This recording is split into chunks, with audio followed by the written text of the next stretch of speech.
Je trouve ça super pour un petit garçon d'avoir deux mamans, qu'il soit un homme déconstruit, ouvert d'esprit, respectueux des femmes. En tout cas, c'est ce qu'on essaie de lui éduquer le maximum des tout petits, hein, tu vois. Quand on lui posera des questions en grandissant ou même plus tard, j'espère qu'il se sentira chanceux d'avoir eu deux mamans.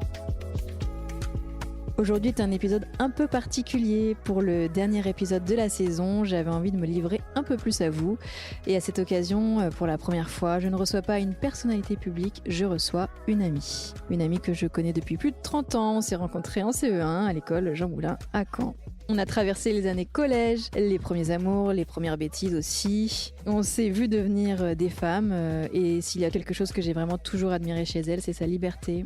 Une fille sensible, entière, profondément libre.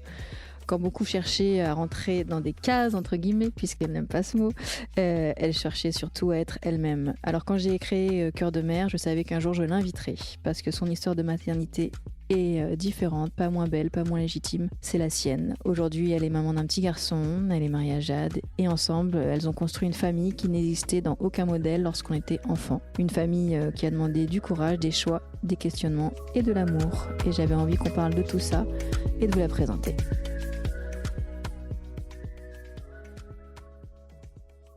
Alors, avant de parler maternité, j'avais envie qu'on parle de toi, parce que moi je te connais, mais ceux qui nous écoutent pas. Quand tu repenses à la petite fille que tu étais, comment tu te décrirais ? Très dynamique. Sportive. Sportive, ouais. Rigolote, je pense. Et C'est déjà pas mal, je trouve. tu as grandi dans quel environnement, tu dirais ? J'ai grandi dans une maison avec un jardin, beaucoup d'espace, beaucoup d'amour. Après des difficultés, je dirais, avec mes parents, y a eu séparation, pas beaucoup d'entente dans mes souvenirs. En tout cas, j'ai pas beaucoup de souvenirs toute petite. Je dirais que mes premiers souvenirs, ils sont plutôt vers 9-10 ans, en tout cas des souvenirs de famille, quoi. De relations entre ma mère, les relations avec mon père. Et c'était déjà, je pense, compliqué. Mais je me suis toujours sentie aimée, en sécurité. C'est vrai que tu avais une maison sublime. Ouais. Je pense qu'on a grandi à Caen, je pense une des plus jolies maisons de la ville. Enfin, de ce que De j'avais notre pu entourage, tu veux dire. de notre entourage. Puis avec une belle énergie. Voilà. Ouais. Une maison où tu as envie de recevoir. Ils ont acheté cette maison un peu avant ma naissance, me semble-t-il, et puis ils ont fait beaucoup de travaux.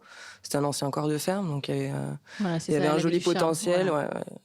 avec beaucoup de charme. Ton papa, t'es son premier enfant et seul enfant, unique pour ton papa. Et ta maman, elle, ils ont une différence d'âge ? Oui, ils ont 9 ans de différence. Mon père a 9 ans de moins que ma mère. C'est ça aussi que j'ai moi comme souvenir de petite fille. Ce que tu dis, c'est pas banal à l'époque, Ouais. que la différence d'âge soit dans ce sens-là. Et elle avait déjà donc du coup eu 2 enfants. Ouais, elle s'est mariée, à 21 ans. Elle a eu mon frère à 22 et ma sœur à 24. Donc on a environ 18 ans d'écart, quoi. Donc quelle relation t'avais avec eux ? Je les ai pas beaucoup vus. Ma sœur habitait encore à la maison quand je suis née, à ma naissance. Mon frère était déjà parti. J'ai peu de souvenirs. Il venait le week-end, de temps en temps. Après, ma relation, elle s'est plutôt développée plus tard, quoi. Au moment de la séparation de mes parents, finalement, je trouve. T'avais quel âge ? Beaucoup présents à ce moment-là, 15 ans. Ça a été un séisme dans l'adolescence ? La séparation, je dirais que c'était plutôt pour un bien. Mais c'est tout ce qui s'est passé après. Voilà, ma mère est tombée en dépression, ça a été très compliqué. Donc c'était plutôt l'après qui a été dur pour moi. Et là, ils ont été très présents, notamment ma sœur, parce que mon frère habitait en Nouvelle-Calédonie, donc c'était un peu dur pour lui de se déplacer facilement. Mais ma sœur a été présente à ce moment-là beaucoup. Donc c'est un peu comme si tu avais grandi en enfant unique jusqu'à tes 15 ans et que après tu avais plus senti cette notion de famille finalement dans la séparation. Ouais. J'étais toute seule à la maison, donc et puis fille unique du côté de mon père, donc la star, quoi. Donc dans cette maison, oui, j'étais toute seule. Après, encore une fois, ils venaient de temps en temps, mais c'est vrai que petite, je me rendais pas compte, ils étaient tellement plus âgés, on avait tellement de cette différence. Tu te sentais pas comme frère et sœur ? Si, mais je les adulais beaucoup comme des adultes, en fait. Donc, j'avais pas une relation fraternelle d'enfants, où on peut jouer ensemble, tu vois, avoir c'était des activités communes. Ouais, un peu plus, au début. C'est ta famille, mais une relation différente, quoi. Est-ce qu'on peut dire que tu as grandi dans un environnement assez privilégié ? Oui. Une famille, une bourgeoisie provinciale ? Oui. Mes parents étaient tous les deux professionnels de santé, donc ouais. Mais j'ai toujours eu le sentiment que Tu rentrais pas dans cette case-là, qui avait un besoin de liberté. Oui, sûrement. Oui. Bah, j'ai voulu m'affranchir beaucoup de ça. Après, mes parents étaient souvent absents, donc on faisait pas mal de soirées à la maison. Je sais pas si tu te souviens. Bah, j'ai dit que c'était un Donc, endroit agréable pour oui. recevoir. Ouais, on faisait pas mal de soirées. Et j'étais très indépendante assez rapidement.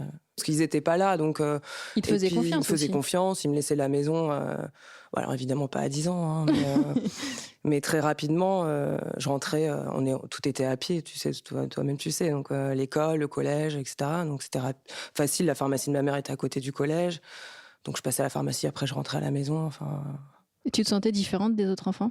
Non, je dirais pas ça. Moi, je me disais vraiment privilégier mais libre. Vraiment. Et quand tu t'es mariée après, j'ai eu l'impression que même ton père, il s'est dit, elle est en train de casser cette liberté. Je vois ce que tu veux dire. Oui, c'est intéressant ce que tu dis. Parce Oui, que tu t'es mariée tôt pour notre génération qui vit à Paris, moi, je trouve. Ah ouais? Ah, c'est marrant Bah, que tu t'avais pas dises 30 ça. ans. Non, j'avais pas 30 ans. Mais après, ça faisait déjà 6 ans qu'on était en couple. Mais j'habitais déjà plus chez mes parents. Oui, depuis longtemps. Mais c'est vrai que peut-être que mon père avait cette image de moi de femme très libre, et le fait de me marier rapidement a cassé un peu cette image. Peut-être. Ouais, c'est Bah, possible. c'est une discussion qu'on avait eue au mariage. Et qu'il était, je pense, ça l'a surpris dans les projections qu'il faisait de vie de son enfant. Mais alors là, c'est une analyse hyper non, mais personnelle. c'est intéressant. Non, c'est intéressant. Parce que même moi, je me disais pas, Marine, ça va être même se marier, en fait, tout court. Ouais. Parce que s'engager, c'est finalement rompre un peu... Il y a une partie de soi qui doit évoluer. Ouais, après, je sais pas, j'ai suivi le mouvement. Enfin, après, comme tu le sais, je me suis mariée aussi avec quelqu'un qui est religieux, croyant. C'est dans sa culture, il est grec. Enfin, donc c'est dans sa culture aussi, le mariage, c'est un peu obligatoire, quoi. C'est un passage obligé. Donc, bon, bah voilà, j'étais avec lui. Je me suis pas vraiment posé de questions. C'était pas ton rêve de petite fille, quoi. Non, pas du tout. Par contre, ouais, c'est vrai. Mais j'ai passé un très beau moment et j'ai été très à l'aise à mon mariage. Je me suis pas vraiment posé de questions. Est-ce que tu crois que de voir ta maman souffrir de la séparation, ça a influencé la femme que t'es devenue, ça a influencé comment tu te comportais dans tes relations amoureuses? Peut-être le regard sur les hommes.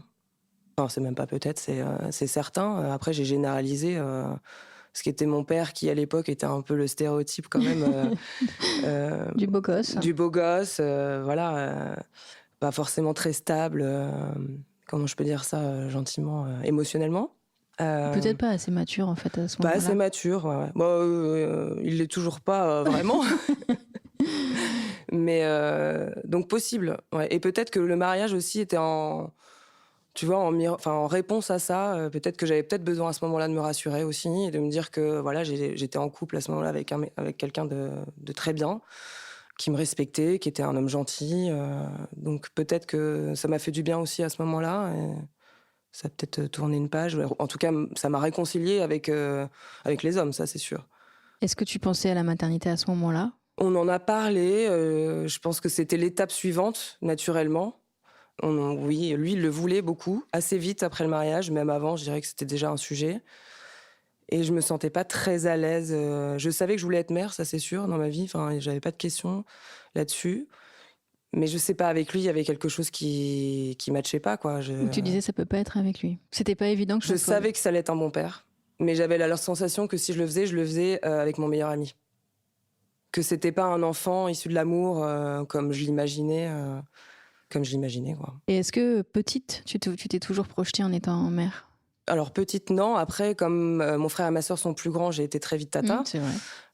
jeune. Donc j'ai très vite été leur babysitter. Quand t'es venue vivre à Paris aussi, tu les voyais. Tout le temps, ouais. On était voisins de palier même. Voilà.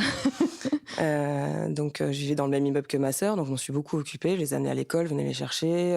Quand ils sortaient, même en vacances, ils m'embarquaient avec eux pendant les vacances. J'étais la nounou officielle. Donc je sais que je suis très à l'aise. Enfin, je savais que j'étais très à l'aise avec les enfants. J'avais pas de soucis là-dessus. J'ai pas de crainte de ce que c'était qu'un nourrisson. Parce que je m'en suis occupée tout petit, en fait. Pour le coup, moi, j'ai eu cette crainte. Ouais. Je me suis jamais occupée, finalement, d'enfants, quoi. Ouais. Enfin, en dehors d'être la grande sœur de Raphaël. Oui, et puis t'étais toute petite quand oui, donc non, je comprends, ouais, t'étais déjà familière, en fait. Ouais. À quel moment tu comprends que toi, ton rapport à l'amour, il est plus large. Je le sais assez jeune, je pense, hein. Ah ouais? Ouais, en fait, c'est quelque chose qui est, c'est assez fluide chez moi. Je me suis jamais posé de questions. Enfin, tu vois, c'était là, pas là. Je pense pas que j'ai eu probablement des coups de cœur sans m'en rendre compte, inconsciemment, tu vois, auprès Tu de dirais à femmes. quel âge?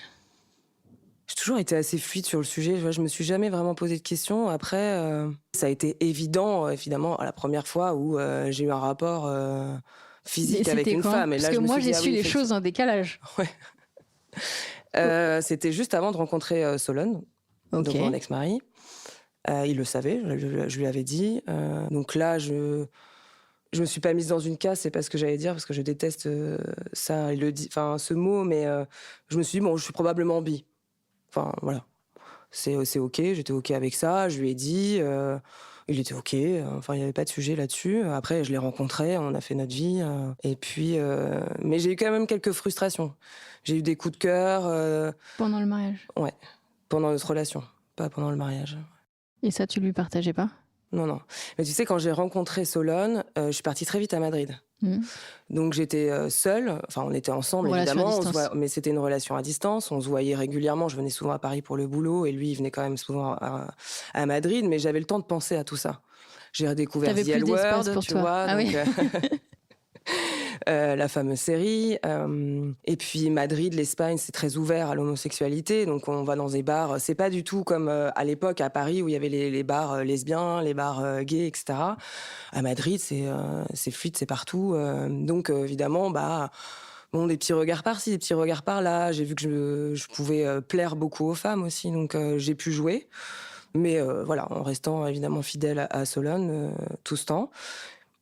Mais bon, voilà, tu te dis, «Ah, si je suis capable de jouer, si, j'apprécie, être séduite par une femme, séduire une femme, peut-être qu'à un moment donné, ça posera problème».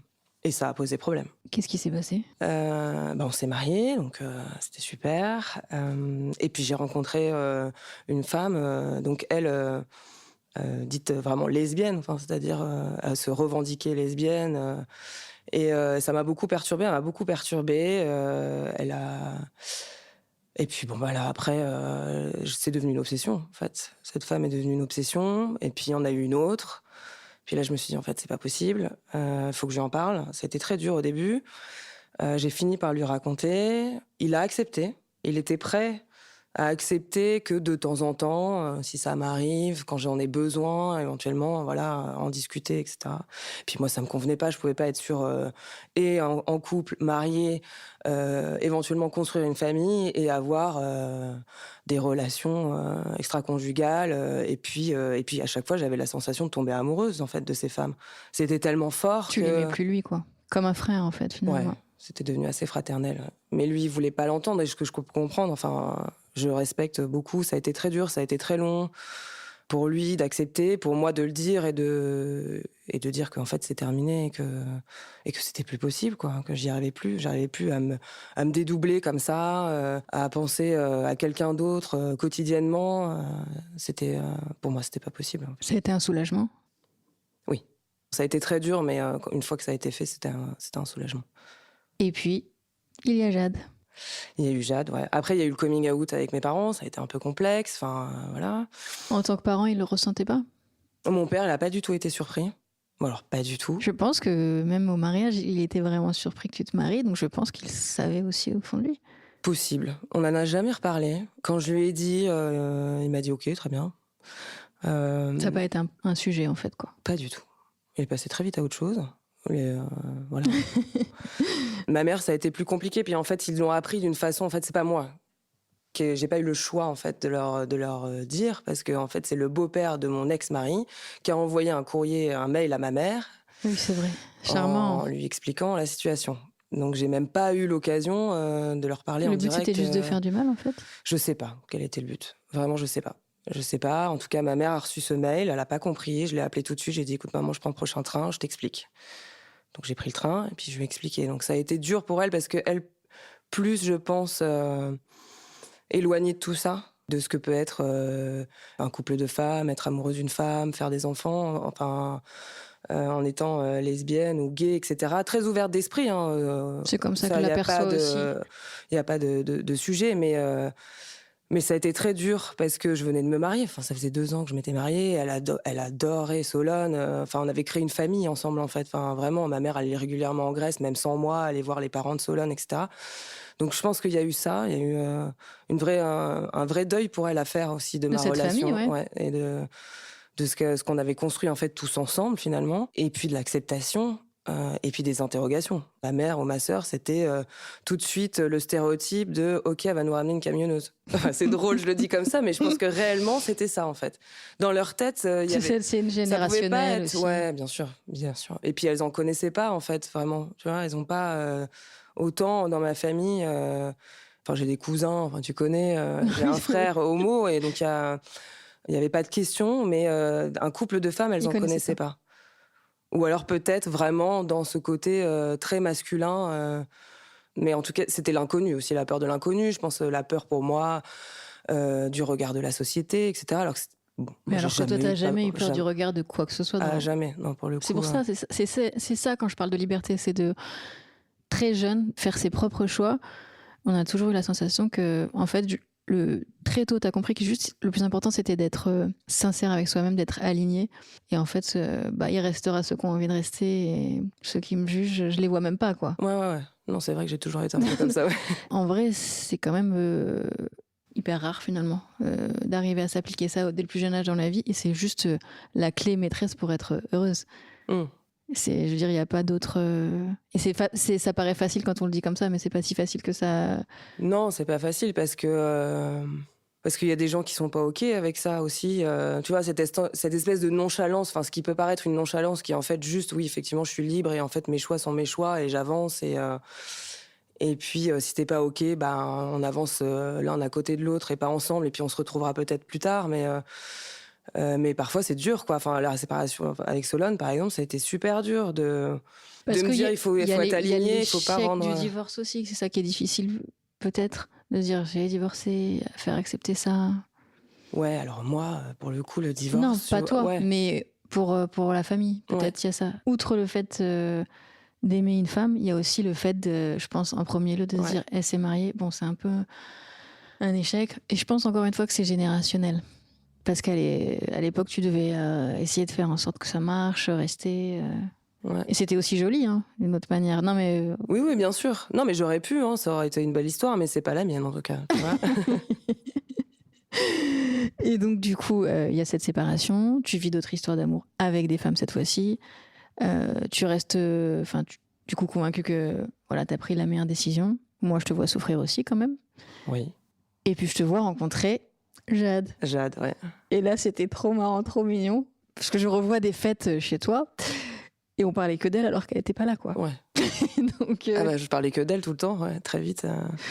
Et du coup, c'était la sauvage. Je me rappelle. Ouais. C'était c'est comme ça le premier souvenir que j'ai d'elle, sans jamais l'avoir rencontrée, donc du coup, c'est une personnalité sauvage, difficile à capter, difficile de comprendre ce qu'elle pense.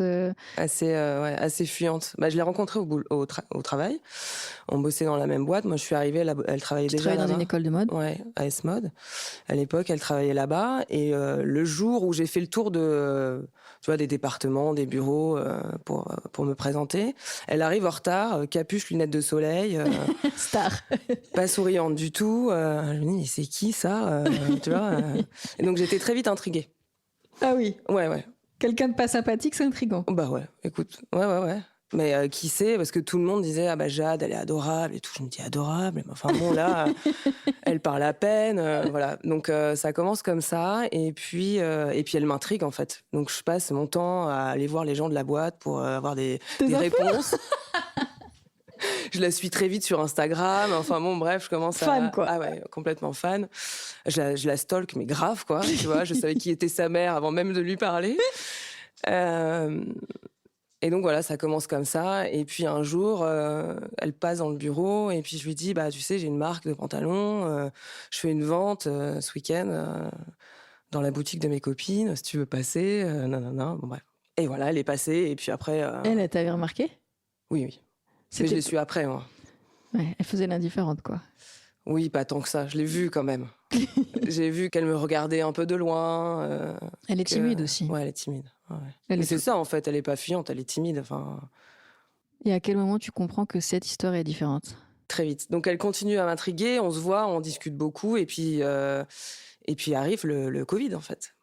Donc le confinement. Vous partez ensemble? Et on part ensemble. Et ça fait 2 mois qu'on se connaît. Ça Ça a faisait 1 rapproché beaucoup mois de couples. qu'on avait vraiment le premier date, tu vois. Et je lui ai dit, mais écoute, on s'en va, quoi. On va pas. T'habites dans un studio, j'ai pas envie de rester chez moi. On va chez ta mère au Cap Ferret. Elle me regarde, elle me dit un peu genre, mais t'es un peu folle, qu'est-ce qui t'arrive, quoi. Et elle me dit, bon, bah ok, j'appelle ma mère, on y va. Donc après, on a été confinés 3 mois? 3 mois, ouais, ensemble. Et là, Et c'était là, ça passe ou ça casse, en fait, de toute ah façon. bah clairement, ouais. Et là, ça passait très bien. Ouais, très bien. Du coup, vous avez emménagé ensemble après?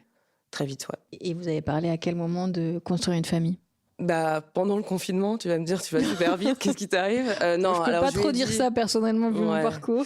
En fait, je lui ai dit assez rapidement, quand j'ai vu que je tombais complètement amoureuse d'elle, écoute, moi, j'ai envie que tu sois la mère de mes enfants, quoi. Et là, elle a fait, ok, alors là, on se calme, sachant que Jade, elle a 5 ans de moins que moi.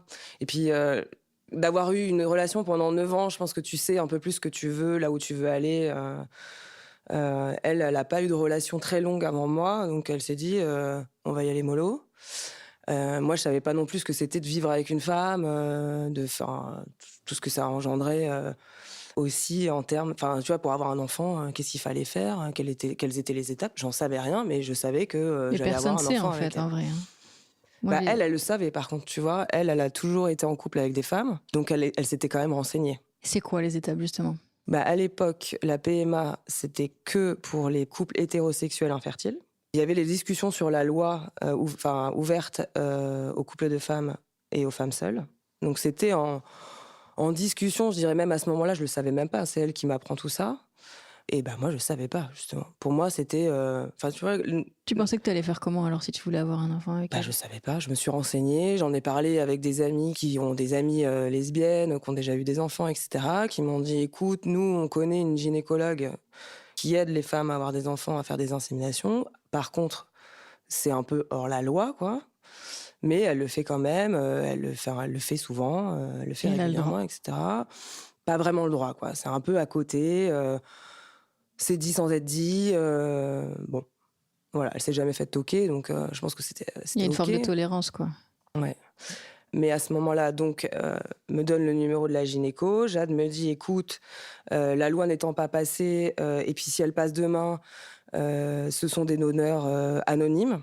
Donc, on avait discuté de ça aussi, c'est-à-dire que quand tu fais appel à un donneur comme ça, c'est soit il est anonyme, soit non anonyme. Nous, on voulait que notre enfant, il ait des informations sur le donneur. Qu'à ses 18 ans, à sa majorité, il puisse demander la dernière adresse connue, qu'il puisse le rencontrer s'il voulait, lui poser des questions, et qu'on puisse avoir surtout des renseignements en amont qu'on puisse partager avec lui avant sa majorité. Et en France, c'était pas possible. Même si la loi passait, tu vois, 6 mois après, parce que c'est ce qui s'est passé, à l'époque, pendant même plusieurs années, c'était des donneurs anonymes.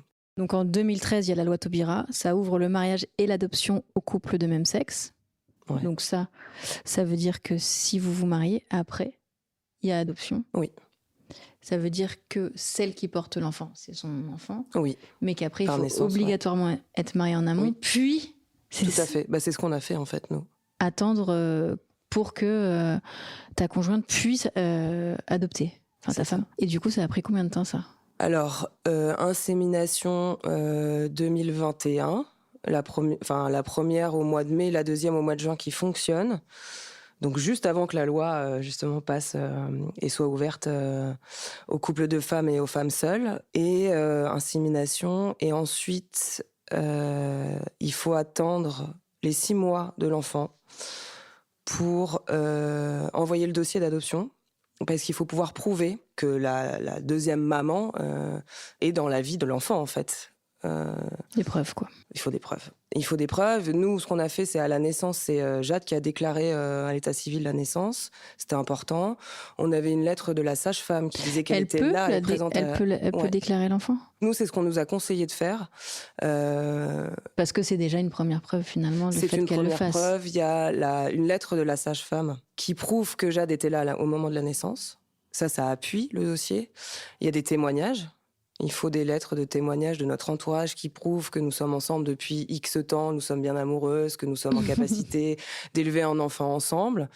Et ensuite, des photos de nous deux et des photos de nous trois. Et des photos de Jade et donc notre enfant qui s'appelle June pour appuyer le dossier. Donc ça, on l'envoie après les 6 mois de l'enfant. Et nous, on a reçu 2 mois après un courrier en disant on souhaiterait avoir plus de photos de Jade et de l'enfant. Donc on renvoyé des photos et après ça s'est fait assez rapidement. Comment déjà constituer un dossier pour prouver que ça doit pas être très agréable. Non. Puis en plus de demander des lettres autour de toi, je sais pas. Ouais, c'est pas très naturel. Tu te sens redevable en fait, en plus auprès des autres de quelque chose qui est tellement important. Ouais. Après c'est oui. La démarche, elle est pas très agréable, clairement. Mais après, c'est vrai que c'est, tu vois, sous ces témoignages, c'est des preuves d'amour et en fait, ça te remplit quand même de quelque chose, tu vois, au final. Mais oui, c'est long et puis c'est surtout pour Jade que c'est compliqué, quoi, parce que ça veut dire que jusqu'à ce qu'on ait la preuve que. Donc 6 mois, vous envoyez ça très rapidement, il vous donne une réponse je crois que 2 mois après, on reçoit un courrier pour plus de photos. Je dirais que au bout d'un an, en fait, à ces 12 mois, il me semble-t-il 11 ou 12 mois, on a eu la réponse positive. Et donc pendant ce temps-là, comment elle vit cette attente? Tu la questionnes? Ouais, on en parle beaucoup. Après, le bébé est petit, donc on en parle, mais avec beaucoup de fatigue. Vous êtes occupés, quoi. Ouais, on est occupés. On en a parlé beaucoup en amont. C'est pas... Alors, on communique énormément, mais sur des choses, tu vois, très profondes comme ça, Jade, elle a du mal à s'ouvrir, même en étant à l'aise avec moi. Je sens que c'est compliqué, je sens que l'attente est longue, vraiment longue, Et on essaye d'en rigoler, tu vois, on essaye de le faire avec légèreté. Enfin, moi, en tout cas, c'est ma mission. C'est de rendre les choses légères, donc j'essaie de le faire autant que je peux, parce que je suis pas à sa place aussi. Pour moi, c'est OK, on le fait, il faut le faire. Faut être organisé aussi quand même là-dessus. Mais déjà, pour elle, c'est complexe. Et puis les 6 premiers mois de l'enfant a été compliqué pour elle aussi, parce que face à un nourrisson, ça a été dur pour elle. Bah, t'as peur de pas savoir bien faire? Ouais. Vraiment? Les pleurs...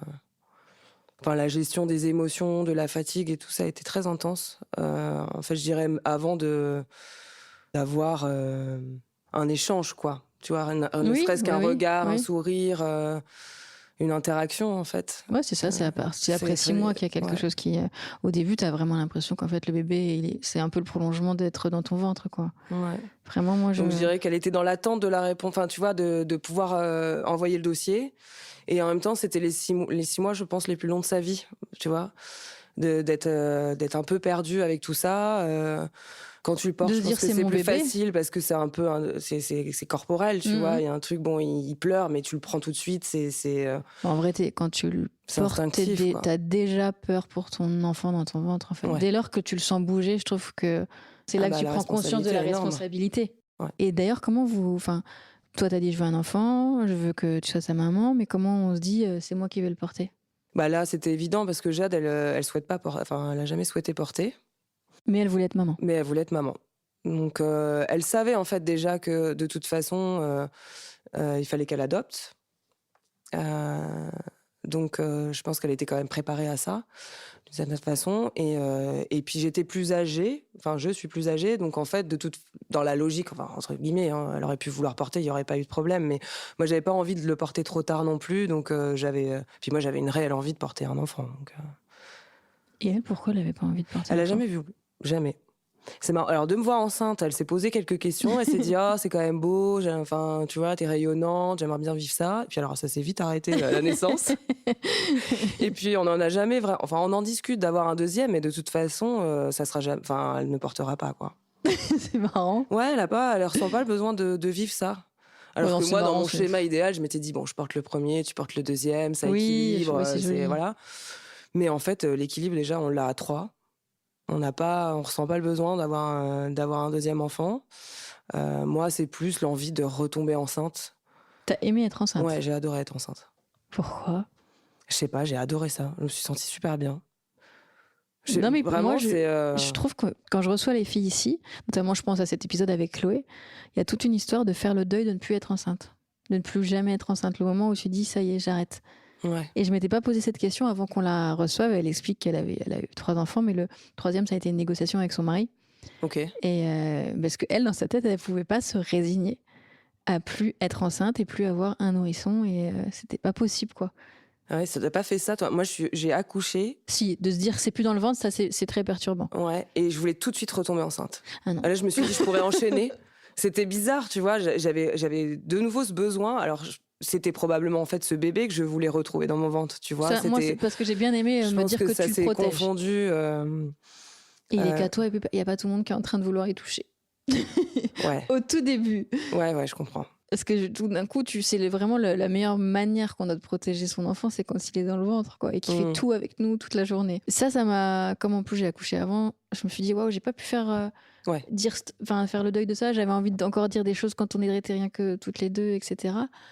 Mais après, non, j'aurais pas pu vouloir retomber enceinte là tout de suite. Non, non. Ouais, moi, ça m'a fait ça. Moi, je pense que ouais, ça doit être hormonal, hein, probablement, parce qu'après, enfin, tu vois, ça a dû me faire ça peut-être 6 mois, et puis après, Quand plus même. du tout. Ah ouais, non, mais vraiment, le truc de retomber enceinte. Alors que tu étais épuisée pendant les 6 premiers mois. Épuisée. Mais c'était pas le truc, je réfléchissais pas à l'épuisant, c'était vraiment le ressentir je sais pas, cette osmose. Vie, ouais, cette connexion avec un bébé. Ouais, j'étais super bien. Bah, j'ai été mal le premier mois, quoi. Mais après, je sais pas, j'avais l'impression qu'il pouvait m'arriver n'importe quoi, que tout me passait. Oui, c'est vrai, il y a cet émerveillement de un force peu. comme Oui. ça.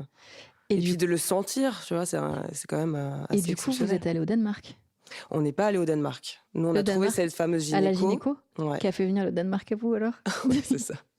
En fait, on a fait appel à une banque de sperme au Danemark, et ils envoient donc la paillette chez la gynéco, et l'insémination se passe chez la gynéco. Mais ça, du coup, alors, c'est quelle partie qu'elle n'a pas le droit de faire?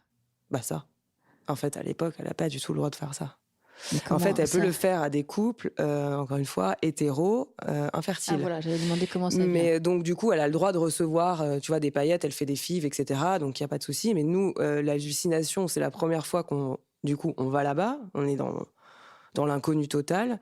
Et là, tu vois toutes ces cuves d'azote, mais vraiment alignées comme ça, devant la porte de son truc. Et puis tu te dis, mais en fait, là, on prend conscience que déjà, il y a énormément de gens qui le font, tu vois, aussi. Parce qu'on s'est pas dit, on est les seuls. Non, c'est pas ça, tu vois. Mais on s'est dit, bon, ça doit lui arriver peut-être une fois par mois. Non, elle ne faisait que ça de sa journée. Et là, on prend conscience qu'en fait, déjà, on n'est pas seul.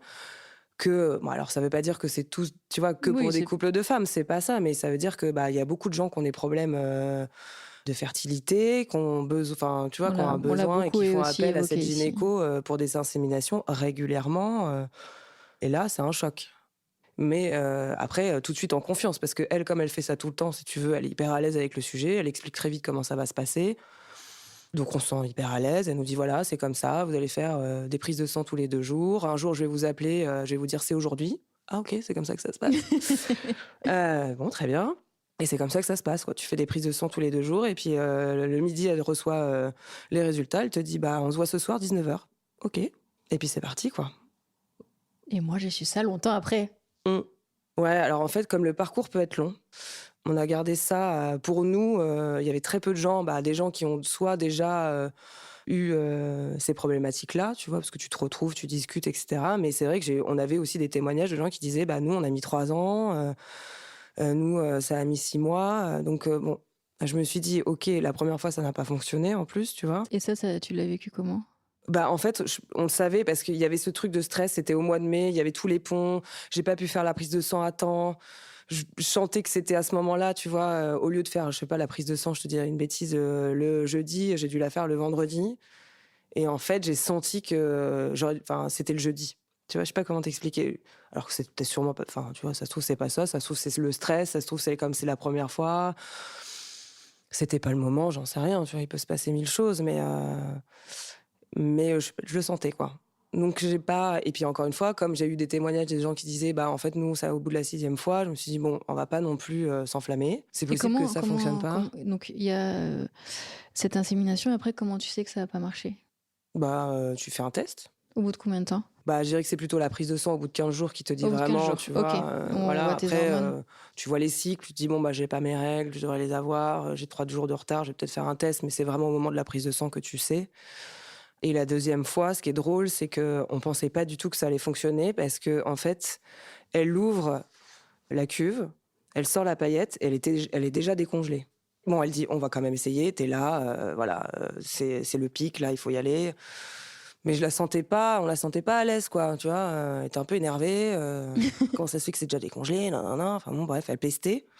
On s'est dit, oh là là, la fin, ok, bon, on y va, mais on est ressorti de là, on s'est dit, bon, le truc, ça a pas l'air de, tu vois, ça partait mal, quoi. Et en fait, ça a fonctionné. Du coup, ça aura pris combien de temps alors? Bah écoute, on s'est mariés en avril, on a fait la première insémination en mai, et ça s'est passé en juin. Ah oui, donc ça a été rapide. Hyper rapide. Vous étiez chanceuse finalement. Bah ouais, carrément. Tu fais un test de grossesse? Ouais. Positif? Positif. Est-ce que tu te souviens de ce moment? Oui. J'en fais un deuxième, positif. En plus, Voiture. on était avec une copine, on était sur Aix. J'ai fait ça le matin direct, ouais, je m'en souviens très bien, ouais. Mais on était quand même assez hallucinés. La prise de conscience, elle est longue, hein. Même toi, enfin, je sais pas ce que ça. Moi, avant qu'il bouge, Oui, tu vois, t'as quand même un temps où tu te dis, bon, ok, j'ai des nausées, ok, bon, j'ai ma poitrine qui grossit, ok. Mais enfin, quand même, tu vois, on te dire, j'ai vraiment un bébé dans le ventre, il se passe quand même plusieurs mois. Enfin, moi, ça. Est-ce que t'as pleuré? Ouais, on a pleuré. Ouais, Toutes les deux? Qui ouais, pleure ouais. en premier? Je pense que c'est moi. Ouais, ouais. Et après, vous faites l'annonce autour de vous? On attend un peu, hein. On attend Vous un peu. gardez Alors, ça on n'attend que pas. pour Non, vous? en fait, on attend un peu. C'est pas vrai ce que je dis parce qu'on arrive vite au mois de juillet, vacances, rosé, clope. Donc, parce que bon, je fume. Bah moi j'avais grillé comme ça, mon anniversaire juillet, tu bois pas. Voilà. Bah, donc, en fait, tout le monde a grillé en juillet parce que c'est l'été, terrasse, tu vois. Bon, on arrive en vacances. Je vapote, vapote, pardon, ma cigarette électronique, mais un peu avec dégoût. Je bois pas et tout le monde me regarde en disant, enfin, ça va, Marine? Donc, premier jour, tu dis oui, bon, là, j'ai pas trop envie. Deuxième jour, on te dit, ouais, c'est ça. Et puis, tu vois, plus tu fais les apéros, tu vois, la Virgin Mojito, ça va 2 secondes, quoi, tu vois. Donc, bon, là, en fait, tout le monde a grillé en juillet. Et puis après, tu le dis vraiment, bah, au bout de 3 mois, quand même, t'essayes de tenir, quoi. Les gens que t'as pas vus pendant l'été, t'essayes de tenir au moins les 3 mois. Et ta maman là? Bah, elle le savait, hein, qu'on voulait. Ma mère, elle est contente, hein. Après, une fois que, tu vois, elle a digéré, elle a rencontré Jade, qu'elle s'entende super bien, qu'elle câline plus Jade que moi, tu vois. Et après, tout roule, hein. Donc là c'était du bonheur pour elle quoi. Ouais. Ton père aussi. Puis bon, elle, c'était son 7e petit enfant, tu vois. Est-ce qu'il y a des réactions qui t'ont surprise autour de toi? Non. Peut-être juste parce que c'était assez rapide, mais bon, comme tu dis, moi, je suis un peu une fonceuse, je fais pas attention à ce qu'on me dit. Je dis, voilà, c'est comme ça, on va faire ça. Bon, bah, tout le monde était là, ok, bon, bah, super, quoi. Et dans l'entourage de Jade? Bah, pareil, hein. Puis Jade, elle a fait son coming out très jeune. Je pense que pour la mère de Jade, au début, c'était peut-être un peu plus compliqué parce que, ok, comment je vais aimer cet enfant qui n'est pas... Les gènes? Ouais. Mais c'était plus des questions. Alors, parce que alors après, quand il est né, la question se posait plus, tu vois. Puis moi, comme je suis vite tombée enceinte, ça faisait 1 an qu'on était ensemble, tu vois, un peu plus d'1 an. Bah, elle me connaissait bien, mais pas tant, tu vois. Est-ce que elle va me laisser la possibilité d'avoir une relation avec cet enfant? Est-ce que cet enfant va vraiment être l'enfant de Jade aussi, tu vois? Je pense que c'était, encore une fois, c'est des choses c'est parce que c'est la peur de l'inconnu. Tu vois, cette filiation qu'il faut, du coup, développer aussi, tu vois? Qui est pas, voilà, c'est juste que c'est pas dans les gènes, mais en fait, on s'en fiche. Et puis, la mère de Jade, elle l'a gardé très vite, elle fait partie de la vie de cet enfant, pleinement, donc il y a pas de sujet, hein. Est-ce que tu sentais parfois de la frustration chez ta femme quand toi t'étais enceinte? Non. Comment tu faisais pour l'inclure dans l'aventure? Ah bah, elle a adoré que je sois enceinte parce que je t'ai dit, j'étais tellement bien que j'étais pas chiante. J'étais hyper heureuse, hyper, tu vois, j'ai jamais été aussi souriante, tu vois? Donc elle était hyper contente, tu vois? J'ai jamais été aussi tactile, donc je crois que vraiment, elle a aimé ce rôle, quand j'étais enceinte. C'est après que ça a été plus dur, mais tu vois, on se prenait la main fièrement, il y avait pas de... Pourquoi c'était plus dur après?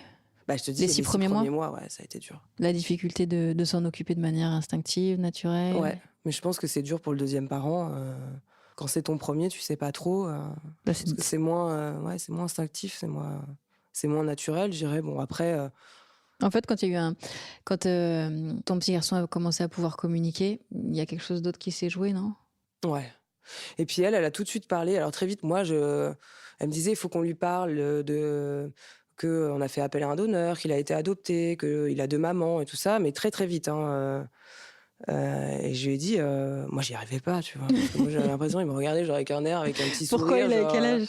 bah, très, très vite, vraiment presque, depuis sa naissance, en fait. Ah ouais. Elle lui a parlé très vite quand il était dans le ventre aussi. Et ça lui a fait du bien, tu vois? C'est une discussion qu'ils ont assez régulièrement, du coup. C'est Comme leur truc à eux. ouais, c'est un peu leur truc à eux. Elle dialogue plus que toi? Ouais, ouais, je pense elle est plus à l'aise avec ça. Après lui, bon, il a 4 ans, donc il y a des sujets, bon, ça lui passe un peu au-dessus, quoi. Il dit: «Oui, bah, enfin, c'est cool, j'ai 2 mamans», oui, bon, il sait pas ce que c'est encore il a toujours enfin, tu vois, il y a plein de trucs qu'il a pas encore compris. Mais Ouais, mais à l'école? mais tu vois, à l'école, quand il y a quelque chose qui se passe, elle va vouloir très vite en parler. Moi, je vais plus être à l'écoute de ses émotions. Quand il est en colère, je vais le laisser se mettre en colère, tu vois? Je vais pas stopper les émotions, mais je vais pas essayer de trop, comprendre parce que, bah, tu vois, il a 4 ans, donc parfois je me dis: «C'est ses mots», tu vois? Je peux interpréter quelque chose. Je préfère écouter ses émotions que écouter, tu vois, c'est ce qu'il dit réellement à l'oral. Et elle va vraiment essayer d'avoir une réelle discussion plus profonde avec lui. Donc, on a 2 rôles différents pour ça. Je pense que c'est complémentaire après, Est-ce que vous avez eu peur au moment, où il est allé à l'école? c'est une bonne question. On n'a pas eu peur. Alors nous, on a acheté un appartement à Aubervilliers. Donc, la crainte, c'était surtout qu'on soit un peu les seuls, tu vois? Mmh mh. Mais on est les seuls, mais c'est plus du tout pas une peur parce que ça se passe très, très bien. Ça s'est tout de suite bien passé à la crèche. Après, c'est plus, voilà, c'est des gens qui sont, face à l'inconnu, à des choses qu'ils connaissent pas, en fait. Il y a déjà eu des remarques? Non, mais bon, tu vois, au moment de la fête des mères, bon, bah, il y a quand même la petite carte pour la fête des pères. Enfin, tu vois? C'est quoi? Mais c'est pas grave parce qu'en fait, bah, nous, on l'amenait jamais toutes les 2 ensemble. Donc déjà, c'était un peu compliqué, tu vois? Enfin, compliqué, je veux dire, c'était pas visuel, quoi. Ils avaient pas la vision, des 2 mamans avec leurs petits. Mais après, ils ont enfin, voilà, après, il y a pas de souci. On est allé les voir, on a expliqué: «Bah oui, vous savez, ah bah oui, c'est vrai, on a oublié». Parce que c'est rare, quoi. Donc, Et toi, ton garçon, il fait quand même oui, puis il est à la crèche, donc il parle pas. Enfin, tu vois, je veux dire, lui, il amène ça, il est tout content avec son sourire et on est là: «Bah ouais, mais bon, en fait, c'est pas on va l'offrir à ton grand-père si tu veux». Mais là, du coup, ça voilà. est-ce que tu as peur pour lui? Oui, j'ai peur, j'ai des moments, en fait, d'angoisse, je sais pas pourquoi, ça va, ça vient. Hem, Même si les mentalités ont vraiment ouais, évolué. ouais, ouais. Heu, Bah, les lois En déjà fait, permettent que ça tu se vois, réalise. c'est arrivé un jour, il était très en colère et il nous dit, alors, je sais plus le nom de la petite fille, elle me dit, que je suis un menteur, donc il était pas content. «Mais je suis pas un menteur». Et je lui dis: «Bah, mais pourquoi? Qu'est-ce qu'elle t'a dit?» Bah, je lui ai dit que j'avais 2 mamans et il m'a dit, «Bah, tu mens». Mais je lui dis: «Mais tu as réagi comment?» «Bah, non, je mens pas», il me dit: «Mais moi, je lui ai dit que j'avais 2 mamans, j'arrive pas».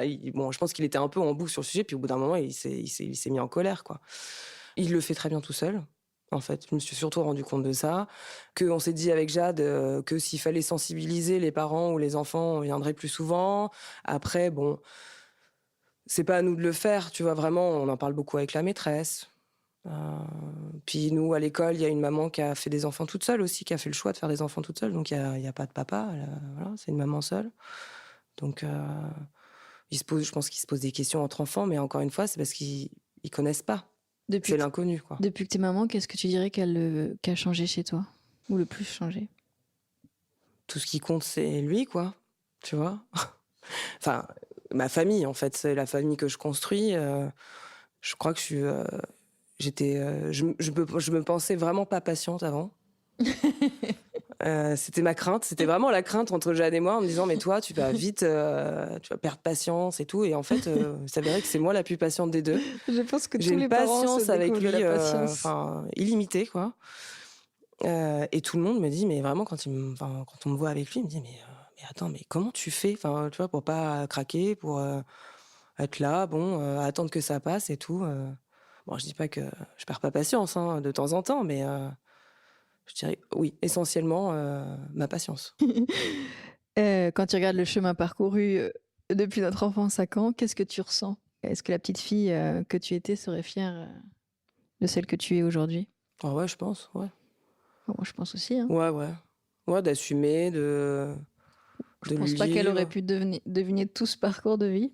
Non, mais bon, après, la vie, elle est faite, tu vois, de plein de rebondissements. Tu peux jamais savoir ce qui va se passer. Enfin, tu vois, après, si t'es droit dans tes pompes, si t'es heureuse, je me Et serais souhaité d'être heureuse, tu vois, et je le suis, et donc ça je suis l'est? contente. Et tu l'es, ouais. Ouais, ouais, ouais, carrément. C'est ce que j'ai dit aux filles qui sont avec moi avant que tu arrives. J'ai dit: «Notre invitée, elle est heureuse» Bah ouais. et c'est agréable à écouter.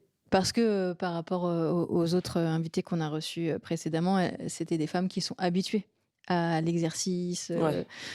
voilà, de prendre le micro, de se raconter. Toi, c'était pas ton cas, Non. mais bah, voilà, le bonheur, ça se transmet, ça se partage, donc on le reçoit et si ton garçon écoute l'épisode, dans 20 ans, qu'est-ce que tu Ouais. aimerais qu'il entende?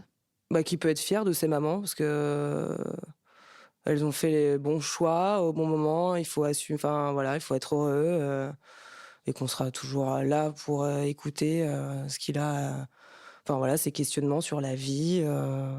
Je pense que nous, on a pas mal de réponses avec enfin, avec la vie qu'on mène aujourd'hui, qui est pas forcément, toujours facile non plus, pour les autres, tu vois, à comprendre et que je trouve qu'il a de la chance d'avoir 2 mamans, je trouve ça super, quoi. Pourquoi tu trouves ça super? Bah, je sais pas, je trouve ça super pour un petit garçon d'avoir 2 mamans, aujourd'hui, quoi, tu vois? De pouvoir se déconstruire, enfin, tu vois? J'espère qu'il soit un homme déconstruit, ouvert d'esprit, respectueux des femmes. En tout cas, c'est ce qu'on essaie de lui éduquer le maximum dès tout petit, hein, tu vois?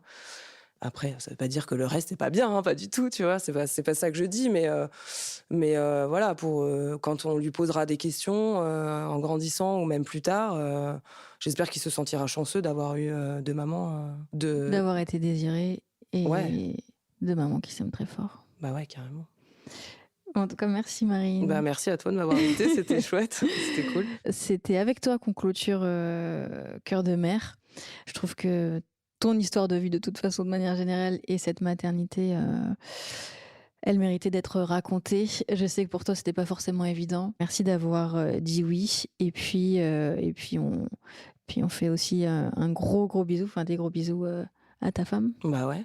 Merci Voilà. à toi de m'avoir invitée, c'était vraiment très sympa et puis, bravo pour ce podcast. Que Essentiel. t'écoutes, parce que Que je lui envoie. j'écoute. Je force mes amis à écouter. Non, mais tu pas besoin de forcer, j'écoute avec plaisir. Et puis c'est vrai, merci à toutes celles qui nous ont écoutés sur cette première saison. C'est un projet, je le rappelle souvent, qui est né à la maternité quand ma petite Sherazade venait de naître et où je me sentais un peu parfois perdue, seule et vulnérable parce que c'est quand même un sacré chamboulement dans la vie d'une femme de devenir mère. C'est toute son identité, toute sa vie, tout son quotidien qui se redessine.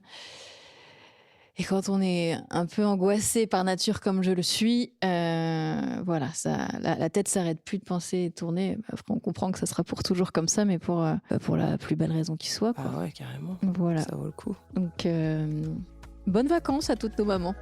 Bonnes vacances. J'espère que vous avez passé un bon moment, que vous avez rigolé, que vous avez été ému. On se retrouve très vite avec une nouvelle maman. Et puis en attendant, eh bien comme d'habitude, on peut discuter sur mon Insta, Malika Bénard 14. Et puis vous pouvez écouter les autres épisodes, les autres rencontres sur toutes les plateformes d'écoute.